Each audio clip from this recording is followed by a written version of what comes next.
It's the Jeremy Hazelwood Show. What's good? What's good? Let's get ready to go. Welcome to the Jeremy Hazelwood Show. Plug in, turn it up. Let's go. Hey, hey. Welcome to the Jeremy Hazelwood Show. Push play, let it roll. Let's go. What's good? Welcome to my show. In 3, 2, 1. Let's go. Hello and welcome to Season 3 of the Jeremy Hazelwood Show. This podcast is all about exploring a wide range of topics that spark curiosity, build community, inspire action, and deepen our understanding of the world around us.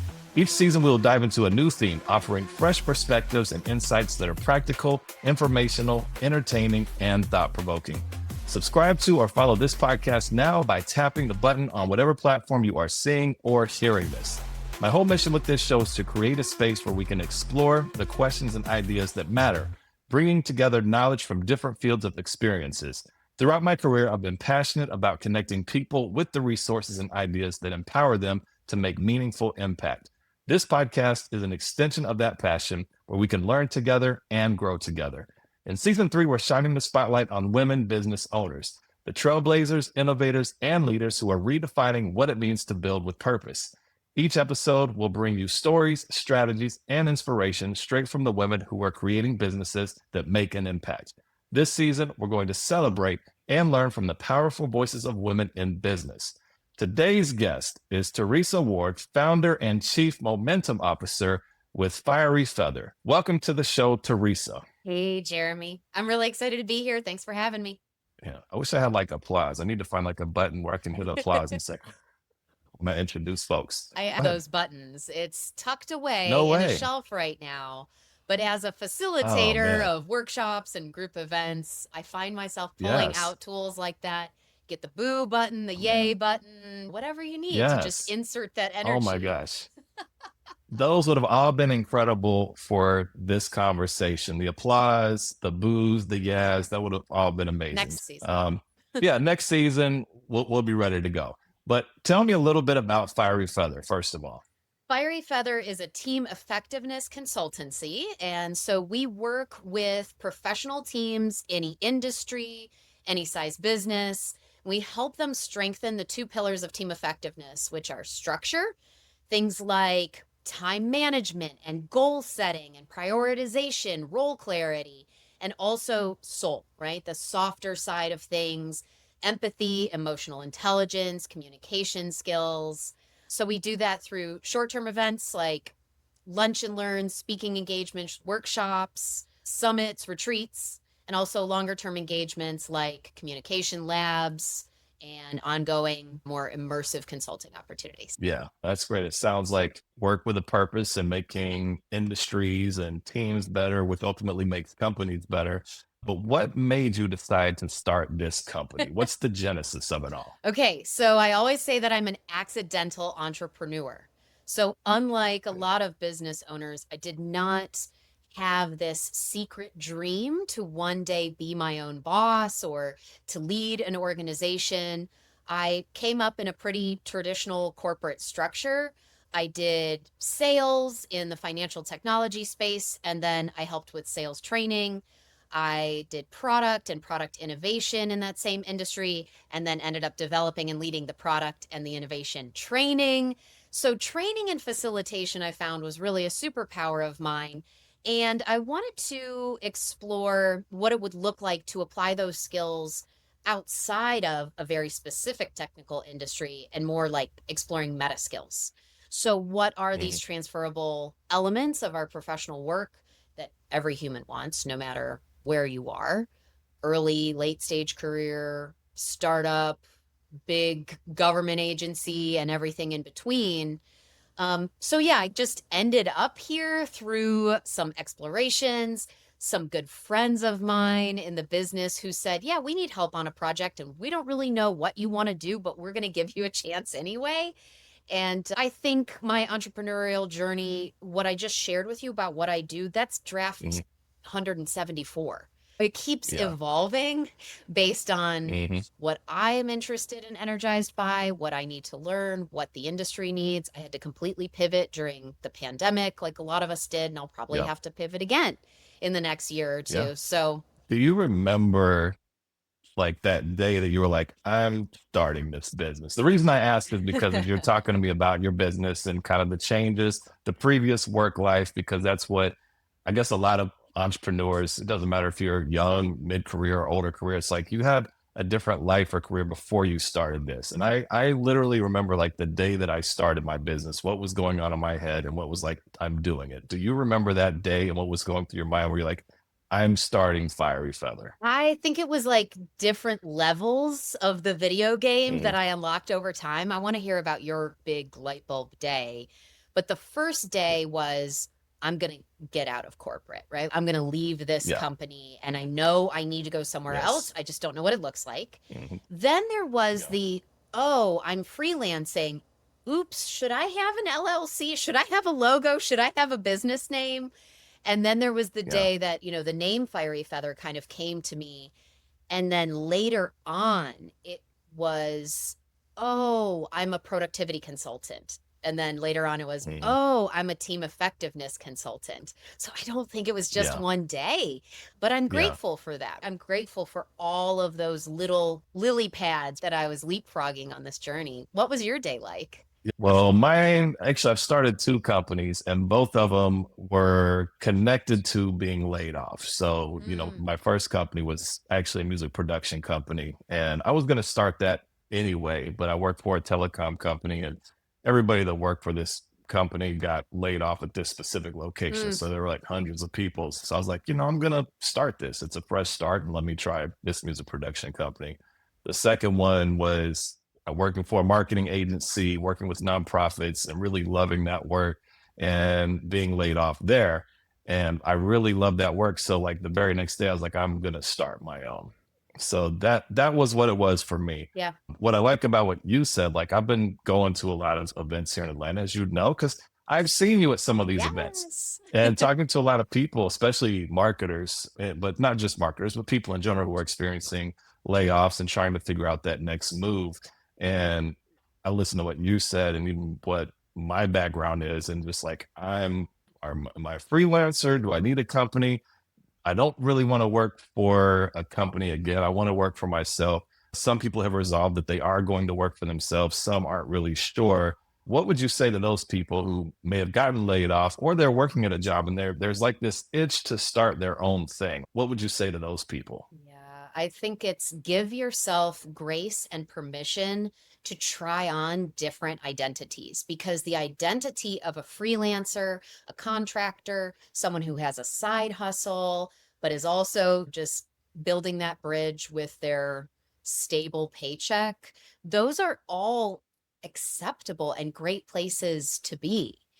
The identity of an entrepreneur is a very specific type of hat to wear. It's got Mhm. or a very specific shoe that you kind of have to Cinderella your foot into over time. Mhm. And Yeah. my biggest blessing, I think, in my own journey is my comfort with sales because I started my career Mm. fundraising in a call center and then selling Mhm. software in a call center.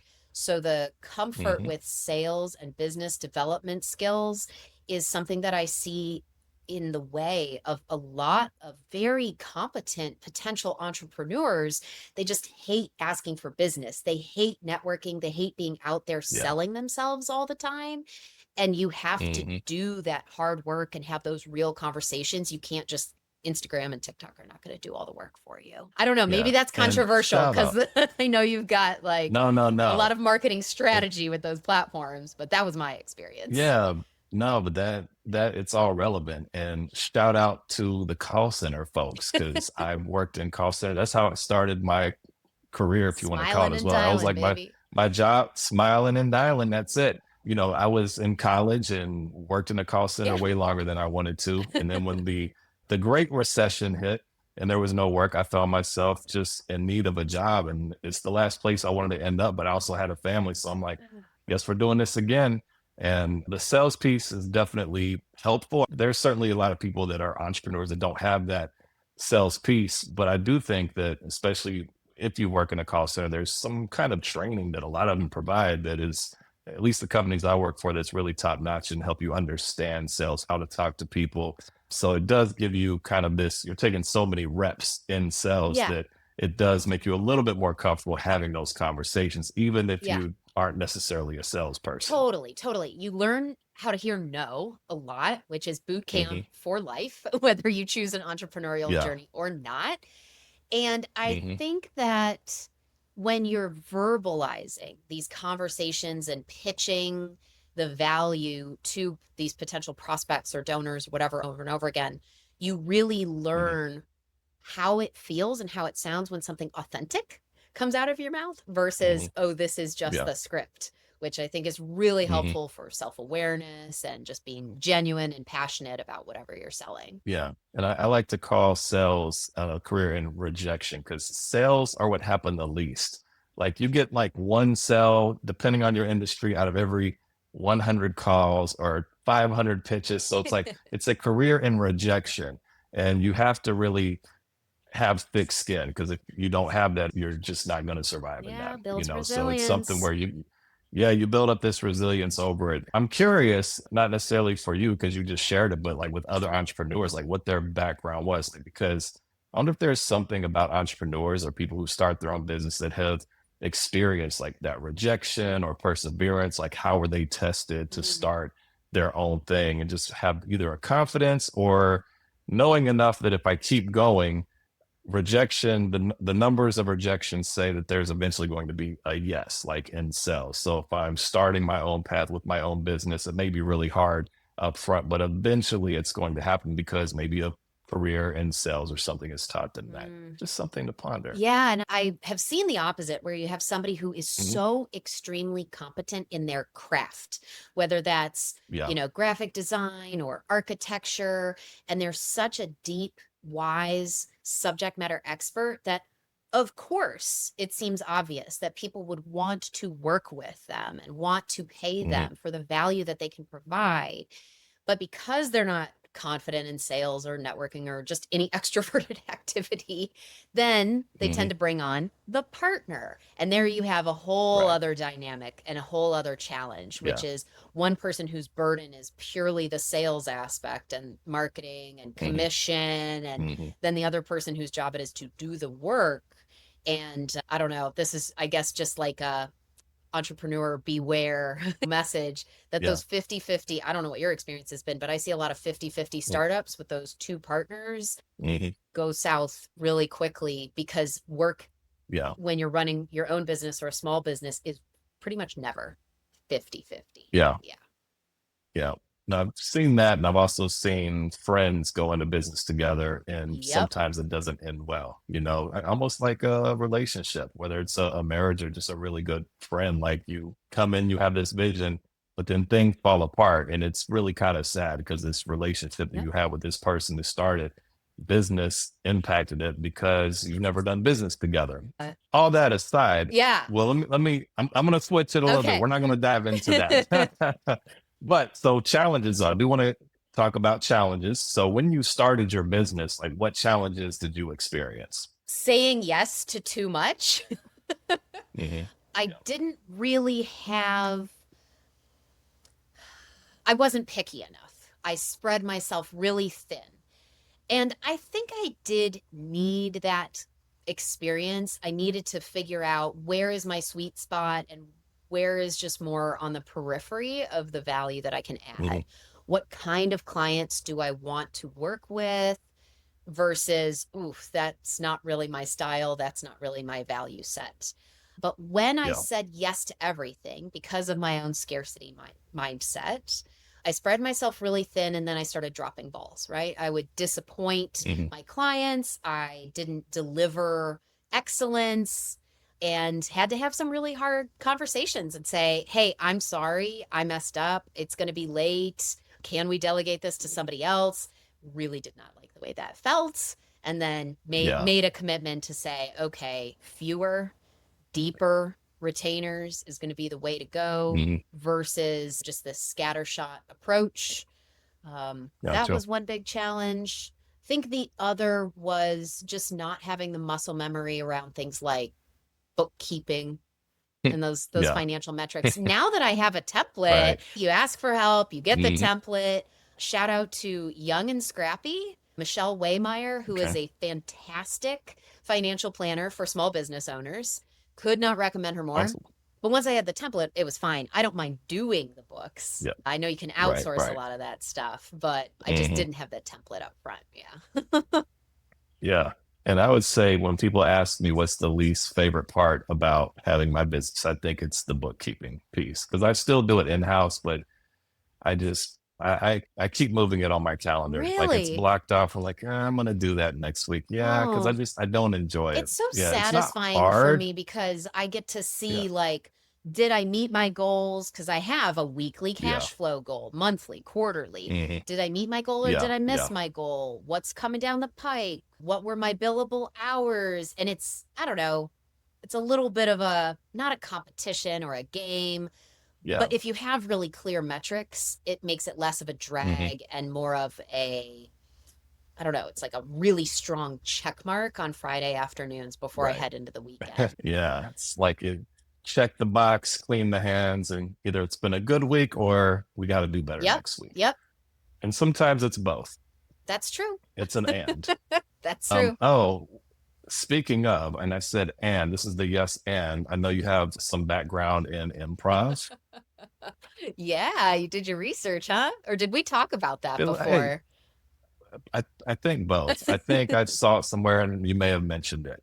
But yeah, so I have to bring it up. So tell me about your improv experience and then tell me how you've taken that into the Mm, business world. Man, it's such a like strong visceral memory for me. The season where I took a bunch of improv classes like back to back. And that Mhm. transition from the paralyzing anxiety of what do you mean I'm going to be on a stage in front of people with zero script, no preparedness, because I'm a type A, scripted out Mhm. kind of gal. I even got nervous getting on this podcast because we didn't have our script Yeah. written out, just on the off Yeah. the cuff. It's improv right I now. Here know, we but go. I'm prepared now. I can do it better.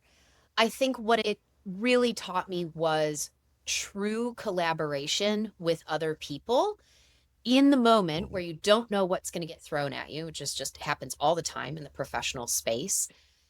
All of a sudden, somebody says, "Oh, what's that panda doing in this hospital?" And you just have to roll with it.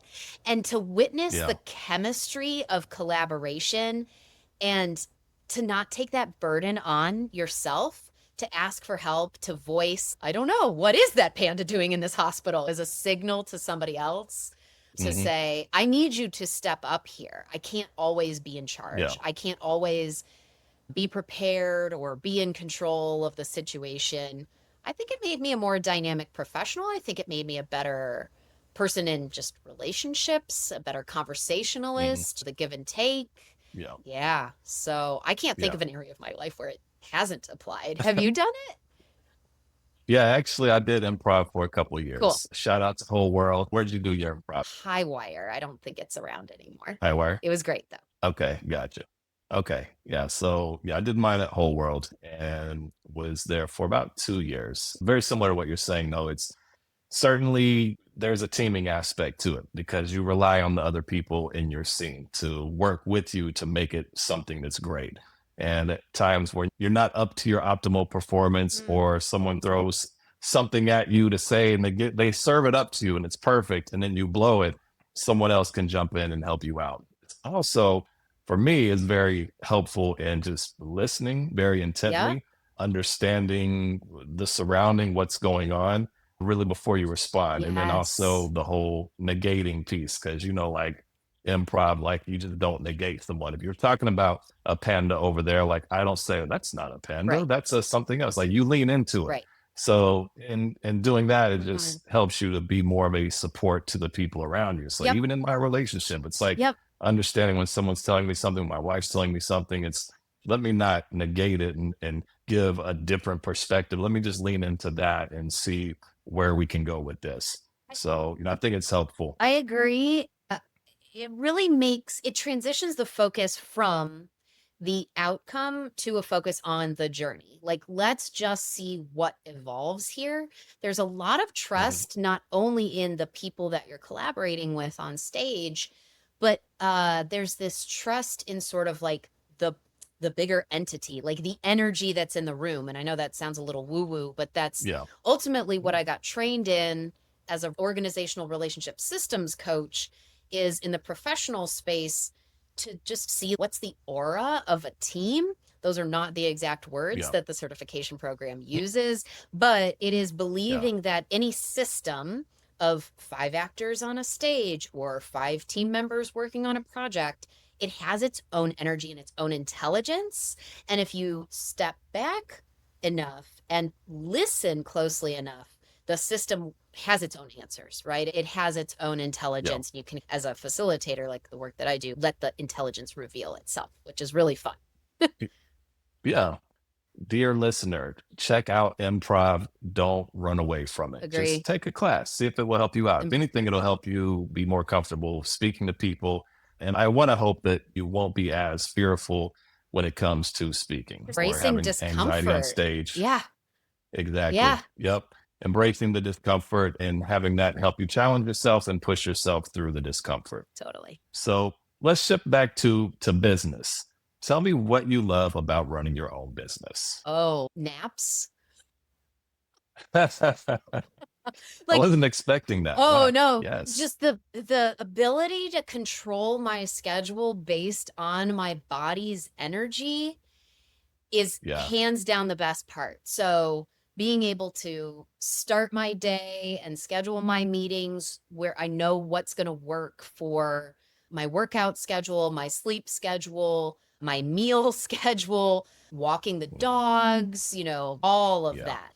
Yeah. The arbitrary 9 to 5, 30 to 60-minute meetings, lunch break 12 to 1 is just ugh. I cannot imagine going back to that again. And I'm really glad that the Yeah. pandemic sort of loosened a lot of those Mhm. assumptions that we had about how our Yeah. days need to flow. So if you want Mhm. to do scheduled send and do all your emails at 10 or 11 at night, go for it. Mhm. If you need to take a Yeah. yoga class in the middle of the day, right, to reset your Mhm. energy, go for it. So I'm Yeah. happy Yeah. for the corporate teams that are embracing that. But yeah, personally, that's been Sure. my favorite thing. No, it's actually interesting because I've found that I still follow pretty much like a 9 to 5. Like my hours are a little bit different, but I'm still very regimented. And I don't know if it's just because I've been institutionalized over the years. Sure. That's what I've always been up to. But I still start work depending on the day. It may be 8 o'clock, it may be 9 o'clock, but I'm finishing around 5 or 6 p.m. And then my evening is free. But it sounds like with you, it's like you have more maybe fluidity throughout the day. Maybe you'll take some breaks. Maybe you'll finish at like a 9 or 10 o'clock. Is that what you're saying? Kind of your schedule's just kind of open like that as opposed to traditional? Well, so my day typically looks like this. So in the morning, journaling is my sacred first hour. Brush my teeth, have Yeah. my coffee, and do my journaling. Mhm. And that used to be something that would happen sporadically if I had time, if I had something to write down, maybe five Mhm. to 10 minutes, and then I'd get into my work because I knew that Yeah. morning energy was my best energy. But now, Mhm. to slow myself way down first thing in the morning and be really intentional about how did yesterday go? What dreams did I Yeah. have overnight? What do I want to be intentional about today? What do I really want to prioritize? There's always going to be 17,000 things on my to-do list, but Mhm. that first thing in the morning journaling helps me identify like what's really going to be, meaningful for today. Yeah. So Yeah. once I do that, then I try and eat the frog, that technique where they say, do the thing you most don't want to do first thing in the Mhm. morning, get the big, icky thing out of the way. Then midday, I try and have my meetings, between like maybe 10 a.m. and 4 p.m. And after that, Mhm. after like 4 p.m., my brain it's pure mush until Yeah. Yeah. maybe, 7 or 8 p.m. at night. but it's also not healthy for me to reopen my computer that late at night. Right. So Yeah. that's when I'll give my fiance like that kind of that is where my energy goes. It's dinner or it's Yeah. an Yeah. evening social activity with friends. Hmm. So yeah, and Daniel Pink has a really good book called When, and he talks about, Hmm. our natural ebbs and flows of energy, Hmm. and it changes. But yeah, nap. Yeah. There's usually a nap in there somewhere, like Yeah. 20-minute power nap. A little power nap. Heck yeah, Yeah. I need it. Yeah. Now, there's a couple things you said that I like. One is like that first hour of the morning, because I found myself doing that. And I really started when I finished up my last book, because I was trying Yeah. to find time to write. And, trying to find time to write, it was never happening. So I was very intentional. Like, I'm like Monday through Friday, I'm working it into my schedule. So 4:01 from a.m. 9 a.m. to 10 a.m. Well, yeah, that was actually the first book. But when I got up to finish the digital fundraising blueprint, that's when I was getting up at 4:01 Yeah. a.m. But the second book, yeah, I didn't want to do that again for the second book, because it was great while I did that for a few weeks, but I was like, I'm not a morning person. And I was also working another job then. I didn't work for myself at that point. So when I did work for myself, and I, still do, I blocked that first hour to do writing. Nice. And I did that for, gosh, maybe 2 months. I don't remember exactly. But once I got into that flow, I was like, I'm going to protect this first hour Yep. of my day. Yep. I'm not checking email. I'm not doing any work. So I'll either write, I might do some research. I usually do like some social media posts, but it's just kind of my way to ease into the day, clear the brain, and then I'll start. But the other thing that I like what you said was, with the flow that you have, and I think this is for just entrepreneurs to know, you don't have to work 80 hours, 100 hours a week to be an entrepreneur. Like, I know, like, that's what, to glorify the hustle culture. And there's people who I've met that I've asked them about starting their own business, and they have specifically said that they don't want to, because they don't want to have to work that much. And by that much, their perception is they're going to just have to work 24 hours a day. And I've told people, you don't have to do that. Like, I work probably less now for myself than I did when I worked for corporate, and I have more freedom. I make more money. I'm happier. And so you don't have to work 80 hours a week. Like, you work whatever schedule you want to. You have to have that balance. In fact, I don't think that you should work that many hours a week. That's what I appreciate about what you said. Yeah. Um, And I find I do end up working a lot on like Saturday and Sunday mornings. yeah. My fiance also has a non-traditional schedule, so he's working on Saturdays and Sundays. So to me, it's again that natural flow. Yes, I probably don't take weekends the same way that other people do, right? That living for Friday at 5 o'clock kind of thing is not really what I Mhm. experience, but I can also just not take any work for 3 weeks and not really have the repercussions of coming back to an inbox that's full of a bunch of obligations. So yeah, Right. there are Right. trade-offs. There are trade-offs. Yeah. So we talked about what you like about your business and entrepreneurship. What would you say is the dark side of entrepreneurship that nobody talks about? Well, that nobody talks about. I feel like there are lots of Yeah. dark sides that Mhm. people do talk about. The roller coaster of work that, Mhm. you just learn to ride and know that there are going to be seasons where you're really busy. And then there's going to be seasons where you're literally worried about paying your mortgage the next month. And I've experienced that as recently Mhm. as 3 months ago. Just to be Yeah. transparent, I've been doing this Yeah, for for sure. 8 years, and there's that literal feeling that you get when you drop in a roller coaster. You can't tell your Mhm. body not to feel that way, even if you've ridden Yeah. a bunch of Yeah. roller coasters. So you're always going to feel that, Mhm. that visceral, like, Yeah. oh no, freak out, to put it bluntly. Yeah. Yeah. Maybe Yep. the dark side that I don't hear people talking about as much is the long-term trajectory. When you let go of a 401k match, Yeah. your short-term income is one thing. It's, oh wow, look at this, I Yeah. get a paycheck. But I don't know if everybody factors in taxes and retirement and Mhm. those longer term things. Yeah. Again, I don't That's know. actually a good This point. sounds like a commercial for my financial planner, but get one. Yeah. For sure. Yeah.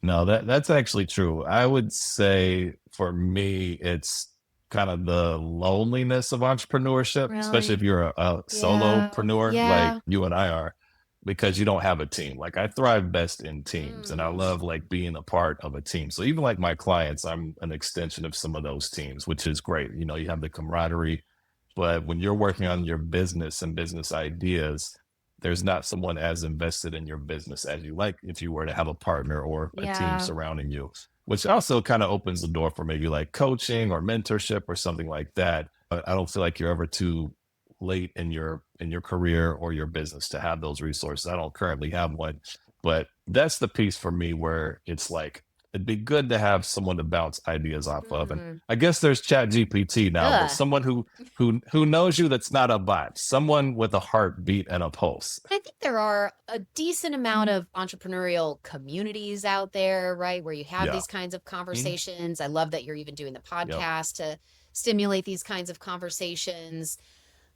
I That's such an interesting thing that you bring up because I think I do thrive best when I'm doing independent and autonomous work. But Hmm. because solopreneurship empowers me to stay in my cave, I lose the Yeah. muscle memory of collaboration. And then when I do get engaged in a team project where we're all working on a thing and I got to delegate and collaborate more than I used to, I'm a little stiff, Yeah. right? I'm a little out of Yeah. practice. Get back on stage, that improv into it. Yeah, for sure. So let's talk about like your workshops or speaking. Like, what is your favorite service or workshop Mm. that you love doing? And what are some of the responses that you get from your clients? I'll say my most popular workshop this year is how to navigate unwelcome change. Something that, none of us have experienced in 2025, I'm sure. Of course, no. Uh, No. so the way that our brains, from a neuroscience perspective, the way that our brains react to change is the same way that it reacts to grief. So I'm going to say that one Mm. more time. From a neuroscience perspective, the way that our brain reacts to change is the same way it reacts to grief. So you've heard of the Kubler-Ross stages of grief. There's denial, blame, anger, depression, and then ultimately you get into acceptance. When you go through any unwelcome change, oh no, we're out of toothpaste, or I just lost my biggest client, your brain goes through those waves. And so I've been teaching folks, different teams in that workshop, self-awareness skills of where do you go first? Where do you tend to get stuck? And even if you're an individual contributor, that self-awareness is great, but especially if you're a manager or you're a leader, to navigate that, because you hear a lot about change management, right? So Yeah. how can you manage change if you haven't yet internally processed how it's affecting you? You can't get excited about the CEO's reorg and be a raw factor for that if you have not Yeah. gotten through your own anger and blame about it, period. Yeah. So it's the Yeah. self-awareness of the change curve, Kubler-Ross change curve, and then 3 techniques, the BLT sandwich, that's my acronym for the 3 techniques to strengthen your resilience and get through change smoother and faster. Okay. Yeah. And what is BL? All right. So we'll walk through the makings of the sandwich. B is Yeah. what's the benefit of the change? So we all hear this Okay. cliche thing about, there's just a silver lining in this, which is sometimes true and Mhm. sometimes not. But I think if you could be hyper specific about, is there a way that this can help me with my life purpose or my earning potential or even creating a sense of play in my life? So there's 3 P's within the B. And then the L, the lettuce, got to put some fiber in that sandwich. So the lettuce stands for locus Okay. of control. And that's those Okay. it's like the 3 concentric circles. That's like the smallest circle is Mm. what you can control. The next circle is Yep. what you can influence. The biggest circle is everything you have to surrender and let go of. Taking inventory of that so that you don't waste energy complaining about something that you cannot control. That's the second tool. And the third, the T, the tomato in our sandwich to top it off, is taking the long view. So this is an exercise where you ask yourself, okay, is this going to matter tomorrow? is this going to matter in a week? Is this going to matter in a month? Is this going to matter in a year? And you keep zooming out further and further until you get to a place where you're like, okay, this is going to take me probably 6 months to process and get through. So it helps you discern how bad is the spilled milk. You know what I mean? Instead of overreacting to, I was 30 minutes late for a meeting, and comparing that to, I had a major disruption and half my projects got canceled or whatever. Right. Yeah. Okay. No, it sounds interesting. Thank you for sharing. The BLT, it sounds like a good workshop, and something that, especially like you say, like change management, people who are going through reorgs or layoffs or whatever the case, they need to plug in with you. I want to talk about like this entrepreneurship journey. What have you learned about yourself? Oh, wait, how many more minutes do we have? Hey, it's open. We can let it run for the next hour. No. No, The top things, because I'm sure you've learned a thing or two. Yes, What are the yes. most important things you learned about yourself through this whole journey? I've learned a lot about my own personal energy when you don't have the restrictions of a commute, a 9 to 5, other people scheduling a bunch of meetings on your calendar. It's been really interesting to observe the ebbs and flows of my own energy. I have learned a lot about my need to be liked. So rejection boot camp, that's one thing. I don't mind hearing no, but if I'm in a room and I'm facilitating and I make a joke and it doesn't land, or I get a bad review, right? That people didn't like my facilitation style. It's really been quite a journey to accept and be hungry for critique and feedback, and to discern, like Brené Brown talks about this, who's just throwing comments from the cheap seats where you just don't really need to listen to that critique, versus, oh, this is important and I really need to dial into this pattern that I'm finding that's limiting me in my own growth. And here's something I need to grow and change. And sometimes solopreneurship is like trying to cut your own hair, where you're like, I can't see what it looks like in the back. Even with the best mirrors, don't give yourself a haircut. Right? So always be asking your peers, your clients, like anybody in your community, be hungry for feedback so that you don't get stuck and don't limit yourself by your own growth. Yeah, no, that's good. And I've found like with the haters who are gonna make the comments from the cheap seats, like that inspires me as well. Like I'm motivated by encouragement, people who like what I do, and then the people who have something to say about it. I'm like, okay. Because both of them, like both ends of that spectrum, like really push me to work harder. It's like the haters don't make me say I shouldn't be doing this, or am I doing it this way? It's more like, no, I'm confident in what I do. So you're saying this, let me show you. Let me show you what you might be missing. Well, so you know that you're successful when you're big enough to get haters. Like, that's a sign of success in and of itself, right? If you have haters, maybe you've made it. True. So speaking of just resilience in general, not just necessarily your own, 'cause you talked a little bit about that. What would you say resilience looks like? Someone during the pandemic, resilience was a word that we used a lot, right? Coming out of the pandemic. And someone said, oh, it isn't getting knocked down and then standing back up again and trying to go back, because that was what we heard during the pandemic. Oh, go back to normal, go back. It isn't going from standing to getting knocked down to going back to standing. I think resilience is like going from standing to getting knocked down to, I'm going to completely shapeshift. And maybe now I'm sitting, or I'm kneeling, or I'm doing jumping jacks, or I'm doing a handstand. And so I think it's evolving into a different shape that a new season of life requires. Yeah. No. What do you think? I like that.